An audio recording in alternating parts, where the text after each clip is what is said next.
নিরাপত্তা ইস্যুতে ভারতে বিশ্বকাপ খেলতে রাজি হয়নি বাংলাদেশ। বারবার বলেও মন গলাতে পারেনি আইসিসির।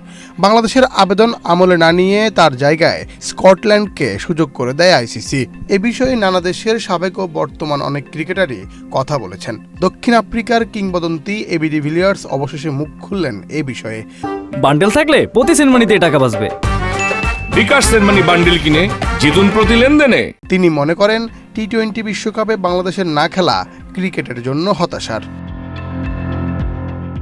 ক্রিকেটে রাজনীতি সরাসরি না থাকলেও ভিতরে বেশ প্রভাবই ফেলে বলা যায়। নানা কারণে আমরা ভারতীয় ক্রিকেটে কিংবা দেশের ক্রিকেটেও নানা সময়ে এমন দেখা গিয়েছে। এবার সেই রাজনীতি নিয়ে চরম হতাশ এবিডি। নিজের ব্যক্তিগত ইউটিউব চ্যানেলে এক দর্শকের করা প্রশ্নে নিজের মতামত জানান তিনি। ইউটিউবে এবি ডিভিলিয়ার্স 360 নামে ডিভিলিয়ার্সের একটি চ্যানেল আছে। সেখানে ক্রিকেটের বিভিন্ন বিষয় নিয়ে বিশেষজ্ঞ মতামত দেওয়ার পাশাপাশি আড্ডার মেজাজে তারকা ক্রিকেটারদের সঙ্গে কথা বলেন ডিভিলিয়ার্স। এই চ্যানেলে পোস্ট করা একটি ভিডিওতে বাংলাদেশের টি-20 বিশ্বকাপে না খেলার প্রসঙ্গে কথা বলেন 41 বছর বয়সী এই কিংবদন্তি। সেখানে একজন দর্শক ডিভিলিয়ার্সের কাছে জানতে চান বাংলাদেশের টি-20 বিশ্বকাপে না খেলার বিষয়ে তার ভাবনা কি। ডিভিলিয়ার্সের উত্তর, আমি কারো পক্ষ নিতে চাই না। এটা রাজনৈতিক ইস্যু এবং তাদের ব্যক্তিগত বিষয়।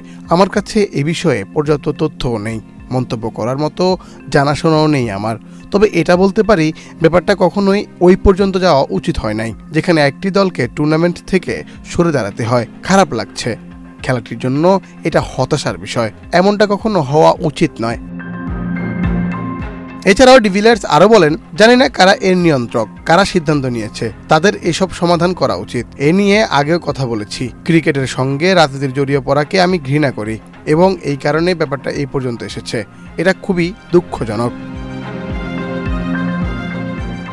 দর্শক, এবি ডিভিলিয়ার্সের মতো আপনিও কি মনে করেন ক্রিকেটে রাজনীতি একটা প্রভাব ফেলছে?